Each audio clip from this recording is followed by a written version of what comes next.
Today's video is sponsored by our good friends at Ian's Display Accessories, the best figure stands for iconic Kenner Star Wars, Hasbro G.I. Joe, as well as modern G.I. Joe Classifieds, Marvel Legends, and Star Wars Black Series.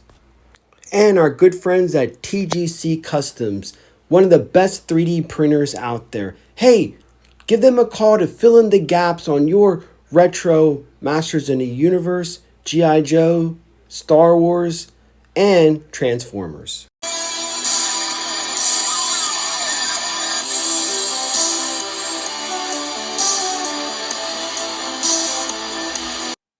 Hello and welcome to another exciting episode of Codename New to V.2. Hi, I'm your presenter, Shabu Are You. Now, of course, people know me more for covering the comics, and I usually, if I do look at an action figure, I like to include a complete list of the Mythos.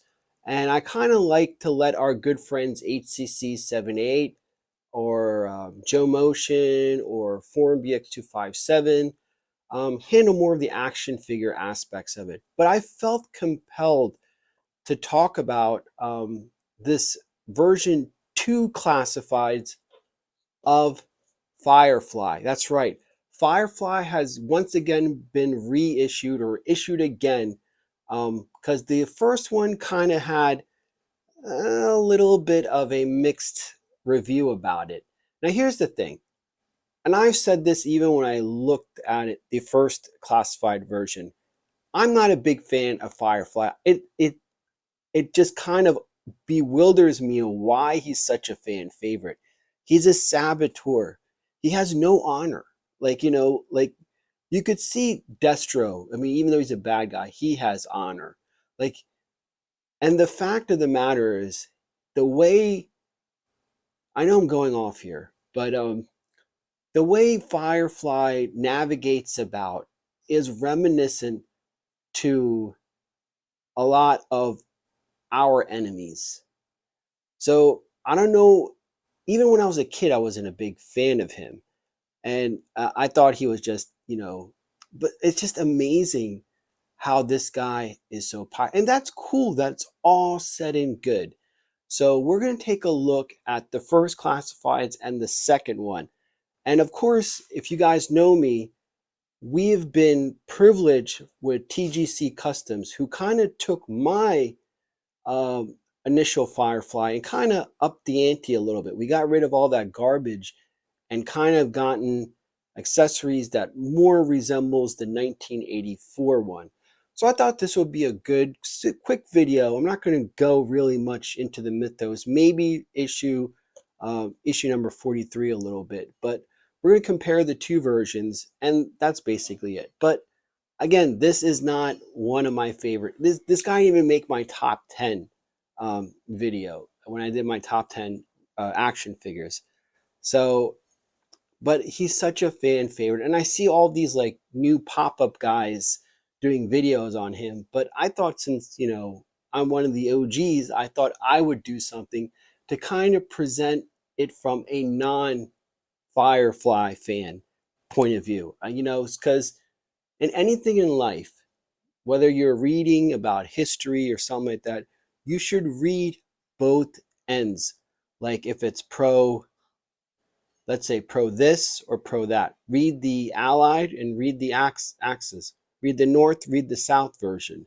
Because then that gives you a better overall assessment of history and a better overall assessment of anything in general. And I know this because I'm a former government auditor. So when I look and analyze things, I have to look at things from a complete 360 degrees, and also take things from out of its realm or perspective to get a full gauge on what I'm looking at and to fully understand before I report on it, so to speak.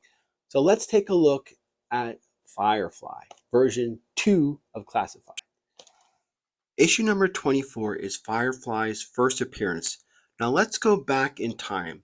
Of course, everyone focuses on issue number 21, but this entire story arc from issue 16 all the way to issue number 27 is how G.I. Joe went from being just a novelty to becoming legendary.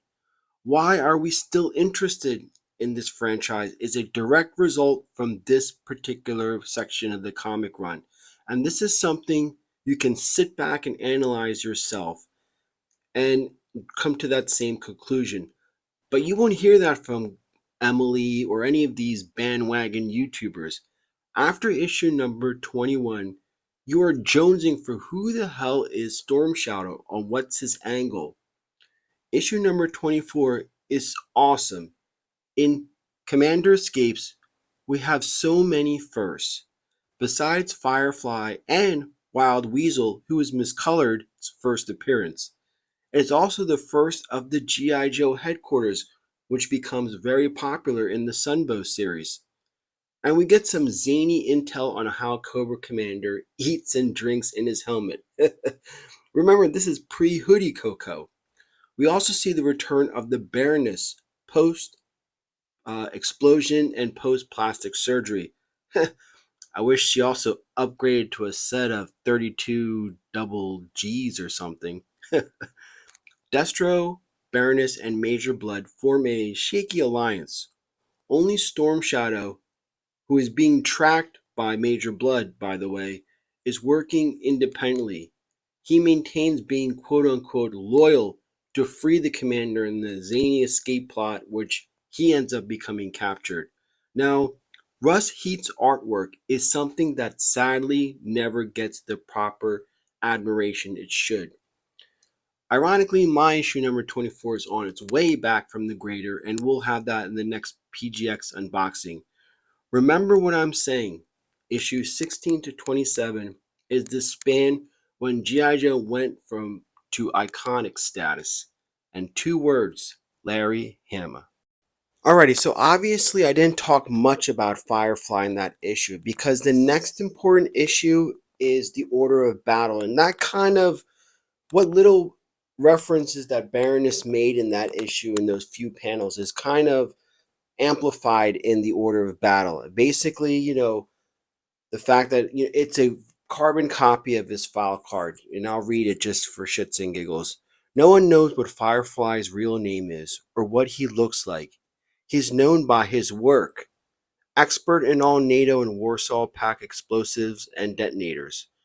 Always places his charges in the one place affords maximum damage.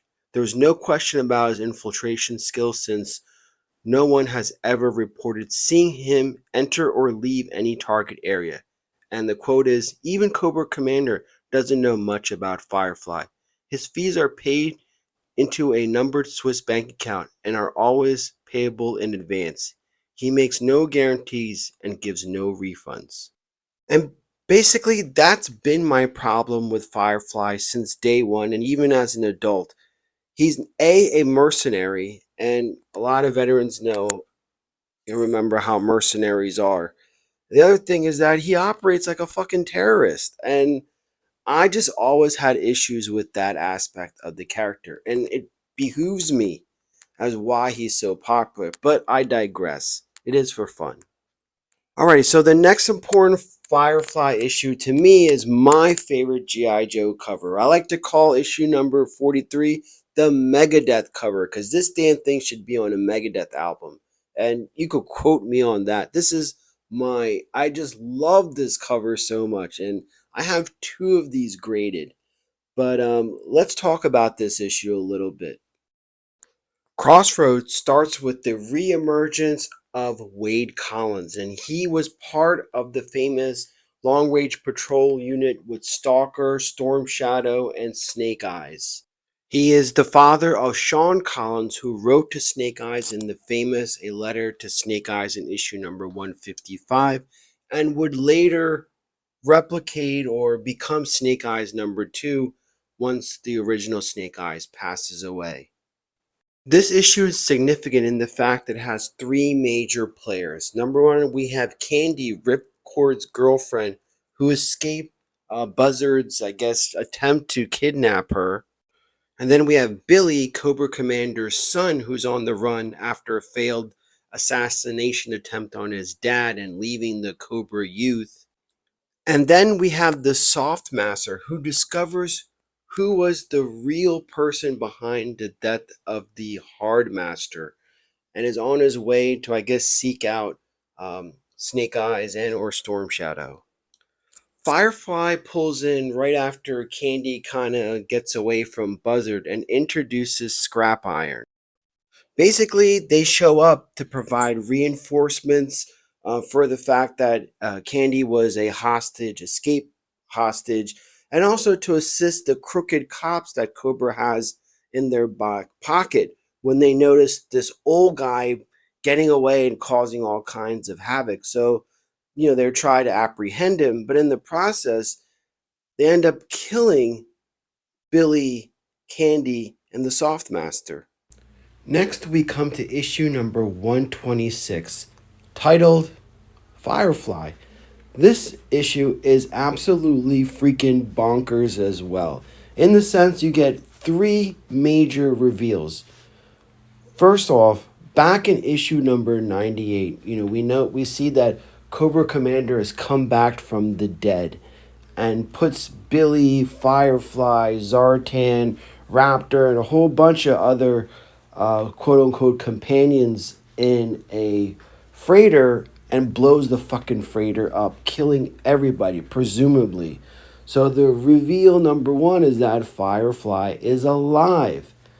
The second major reveal is that he too is a significant player in the death of the Hardmaster slash Storm Shadow slash Snake Eyes whole story arc. That he is in fact involved, and not only that he's involved, the third major reveal is that he's the Faceless Master.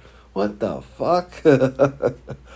Alright, so the next important issue is this Dawn of the Arashikage story arc from, I guess, issue 247 all the way to 250. Now, a lot of fans don't know about this, especially these bandwagon fans that are, and these bandwagon YouTubers. This is a freaking amazing issue in the sense that Firefly is the antagonist, and you have a Dawn Marino who has Snake Eyes' memories embedded into her, hell bent on righting the wrongs in Snake Eyes' life. She's going on a murderous rampage, and the only way to kind of subdue her, and this goes back to issue 126, obviously. So, the only way to stop Dawn Marino from killing everything and everybody is Zartan joins in, assumes the role of the Soft Master, and kind of like snaps Dawn Marino, or lets Snake Eyes let go of Dawn Marino in order for this issue to come to a peaceful resolution. But man, the artwork by Nito Diaz, as I'm showing here, is so amazing. Neo doesn't speak much English, so he was kind enough to be a guest way back on our channel and provide some of his insights. Since then, he's moved on to Marvel, and it's just cool to see that that's what G.I. Joe is about, helping out those that contribute to G.I. Joe and see them go on to do bigger and better things. But this issue, this entire story arc, and you could watch the recaps we did of it, is absolutely amazing. Alrighty, so now with that aside, it's time to move on to different versions of the toy. And again, I recommend HCC 788, Forum BX257, and Timmer from Half the Battle for more of a breakdown. But everything starts with the iconic 1984 Firefly and that all-star year for him and for G.I. Joe in general. Now, I could pretty much safe to say that the 1984 class is by far the best year of G.I. Joe toys to be released of all time. It is that damn good. I mean, look, I'm flicking through Mark Balemo's version 3 book, and it's just freaking hit after hit. Two important things to make note of. Firefly's walkie-talkie is actually one of the more expensive items to get in the secondary market. That shit is always lost. And just that accessory alone, you're looking at probably $30 to $50 just for that one little thing. And also, The other thing is graded versions of this, complete and in case, like we know we do with graded comics and graded magazines. Yes, graded action figures command prices over $1,000 freaking dollars. So Firefly is cha-ching, cha-ching. And again, it goes back to what the fuck? I still don't understand why he is so sought after and popular. But I digress. So we move on to version 2 of Firefly, which coincides ironically with issue number 126, the 1992 Firefly. What's interesting and people often forget, and this is going to piggyback to why I think Firefly has a certain popularity, is that there was a long span and gaps of Firefly's appearance in the comics and also toys. Think about it. 1984 to 1992. That's a freaking long time. And then his last comic appearance in 98 to 126. That's 2 years, a little over 2 years.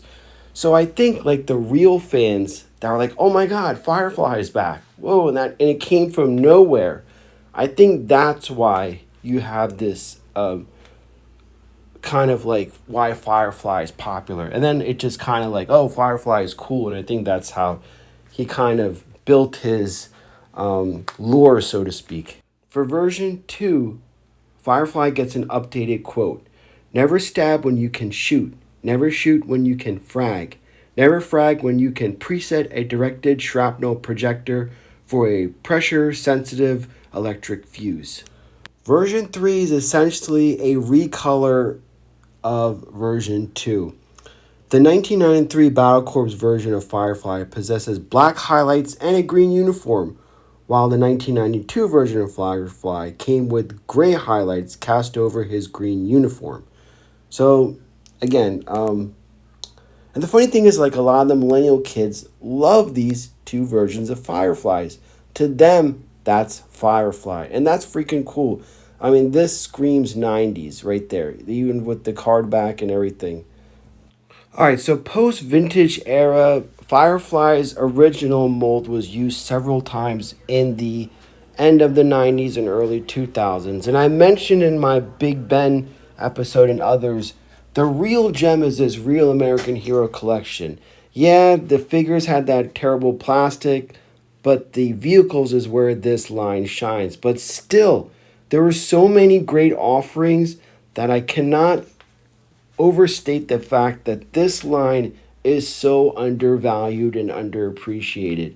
You get some crazy, crazy combinations. Timur from Half the Battle is actually really good with the post-vintage era breakdown, so definitely check out his channel. All right, so the next major version is actually the 25th anniversary with the modern GIJoe action figures. And this one's not so bad. Actually, this is one of the ones I don't have. And also this alternative version of Firefly I think is pretty damn sweet. I really like this one. And then, of course, their reaction figure, which I only have one, which is the Cover Girl, but I've never had interest for this line at all. But I digress. This is something people should take a look at as well. Alrighty, so here are some of my examples for Firefly. We have the Toys R Us one that came out on the far right, and then these two Black Major ones. Before Black Major went crazy and locked himself in his pit bull raising compound outside of Gainesville. That guy is nutso. But anyway, we talked about his cell phone, and you see here, a good example of that. I like these versions of Firefly. Again, like I said, the plastic is rubbish. These things will not last long. But as long as they're standing on a shelf and you don't do anything with them, they're okay for that. And don't even bother replacing the O-ring on these, because as soon as you do, these things will fall apart. And that goes with all the Black Major figures. Yeah, they're cool and all, but the fact of the matter is he uses a cheap resin, and there's no way you could, the quality versus the original ones, there's no comparison. These things will break apart, but they're good for dioramas, and I stand by that. But I think, like I said, I love the black one and the white one that I got when, he was pretty nice to me. But again, I documented my falling out with Black Major quite some time ago. But I love this one. The Toys R Us one is freaking awesome. I love these colors on him. I never got the original one out of my entire collection and stuff, but I just had no interest even in the early 2010s and the end of the 20 around 2008 9. I really had no interest in getting Firefly, ironically, and I regret that, maybe because of the cell phone thing. Kind of deterred me, but at the same time, those are good versions and good examples we have of version 1 of Firefly. Alrighty, so the next one, let's revisit the Cobra Island Target exclusive, I guess, version 1 of Classifieds of Fireflies with the updated TGC customs, weaponry, and accessories. And I love this figure. I think, like, a lot of the negativity about it in retrospective, once you added on those bits and pieces, and this goes back to all you Kit Bash guys, all you customizers out there in the community, I salute you. I think what you guys do is absolutely amazing. And I cannot do what you do. You guys have a skill set all to your own. I just want to take the time to acknowledge you guys because it is awesome. And I think with the 3D printing, people, I know there's some people that get upset with that aspect of it, but I see that there's no harm. I mean, really, we're talking about toys. We're not talking about, 401k IRAs or anything. So who gives a fuck? Like, like, it's like people are screaming. I understand, like, with the grading thing and everything. And that's where it comes into play. If you submit things to get graded, then it's the grader's responsibility to authenticate and put the grade on the action figure, comic, magazine, VHS, video game, whatever the fuck it is, because that's what you're paying the freaking money for. You, as a fan that has things on the shelf, your responsibility is to yourself and your enjoyment only. So I know Retro Blasting, like, his channel, like, he supports these guys, and that's cool and all, but you also have to be mindful of the other people that want original only, and that's okay. To each his own. I really don't give a fuck. Like, it's not that big of a deal to me. I really believe to each his own. So anyway, let's go to the TGC backpack, which pretty much mirrors the Firefly backpack from 1984. I think he did an amazing job to upscale this thing. And when I see Firefly's flak jacket and everything, it reminds me of like a running back, like shoulder pads, or linebackers shoulder pads, because they usually have like the collar like here. And since I played football back in the day in high school and almost got recruited until I tore my ACL, but yeah, this is like reminds me of a tailbacks, especially in the late 90s. Like, the running backs used to have that, the linebackers used to have this kind of like neck roll right there. So that's what this figure kind of reminds me. And then this is kind of the closest copy to Firefly's gun. And again, I'll just show you the toy, this version. So I think he did a pretty good job. I mean, TGC does make a replica of this in the 6-inch scale, but at the time, this was the first prototype that he did before he had the extension onto it. But I think he did a fantastic job, and that's better than what came with this Target Island Firefly to begin with. So this, I think, is much better than the accessories that came with the figure. So that is a big win right there. And I love I actually kind of, this comes out, this opens, but I kind of had to glue it in because it was always falling out. So originally, this was supposed to open and close to reveal another set of detail behind it, but I ended up sealing it because I knew this shit would get lost. So imagine that, if you will, as well. But I think this is pretty good. It's really nice representation of Firefly. So real quick with the box, I wanted to point something cool out. I like that the fact that they used 1984 for his classifieds number, actually signifying the year that he came out with that iconic class. But anyway, here is version 2 classified of Firefly with his version 1 side by side. And real quick, we're going to take a look at his accessories. I mean, I put most of it on him. I'm kind of doing things backwards than I do normally, just because of all the comic stuff we did earlier. But I like this little remote control car. This is pretty damn cool. I like this. And of course, you have the mines, his infrared, night vision, all-in-one goggles. You basically could tell that because, you know, you have the infrared on the right and then the night vision on the left, and then you have the center one. So I think that's probably magnification or what have you. But anyway, this is a completely new figure. I don't see any reuse of things from previous, even the head sculpt. The head sculpt, when you look at it, is actually different in itself. Like, you know, let's let the camera, there you go. So, I mean, the head sculpt on this is freaking nuts. It looks like he's either constipated or like he's really angry. So, I think constipated is more like it, you know. But the head sculpt on this is really nice. I think that is a huge improvement, and I think so. This is a nice, again, homage to the version 1. They did a good job. You know, we just looked at Big Ben, and I think where the Big Ben, where it was falsely advertising as a Night Force, this one is just straight up Firefly version 1.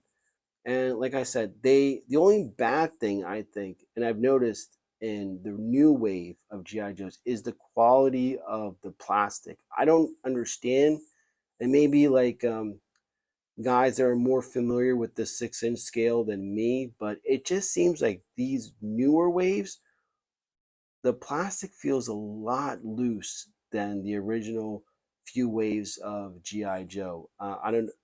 That might be a bad thing, but I know with Big Ben, the arm freaking popped off. I didn't say that in the video, but I had to deal with that. And this one, the torso is kind of loose itself. It's really loose. And again, I'd like to thank Ian's Display Accessories. Um, I think his stands are the best, and I've harped about it a million times. But the gun is an improvement. I like this version of his gun a lot better.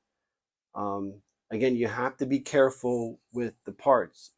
The silencer on there easily falls off.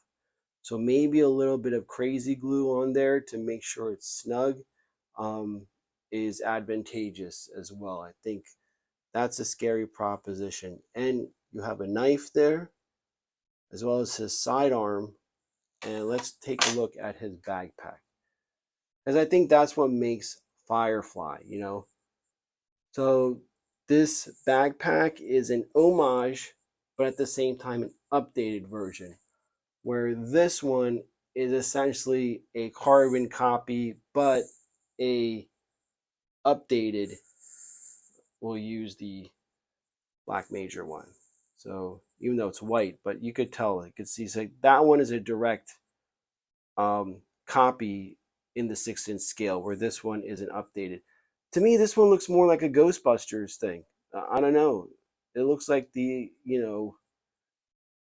know, what's it called, Ecto or whatever the fuck is. I don't really know much about Ghostbusters. I mean, I know, but I don't know what the hell. Whatever it's called, the Ecto backpack or, but that's what it reminds me of. They're tasers that they use in Ghostbusters. So I think it's good. I think it's all right. It's adequate. It you know, it pays homage while being updated. So in that sense, yeah, I could see that. And again, there's no cell phone. Or with this one, he had a tablet. I didn't bring out that accessory, but that's the other thing I forgot to point out. He no longer, the Cobra Island one had a tablet, where this one is a cell phone, kind of like, you know. You gotta remember 1987, cell phone was like freaking crazy an idea. I mean, I'm laughing about it now, but you got to picture yourself back in 1984. Like, this whole concept of having a cell phone is freaking nuts, you know?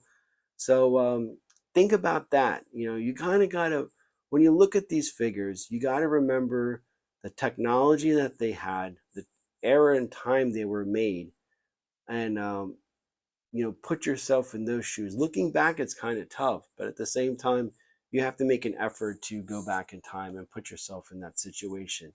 But yeah, that's the one thing. I don't know if this is a cell. What is it? Where's my tweezers? I don't know what this is.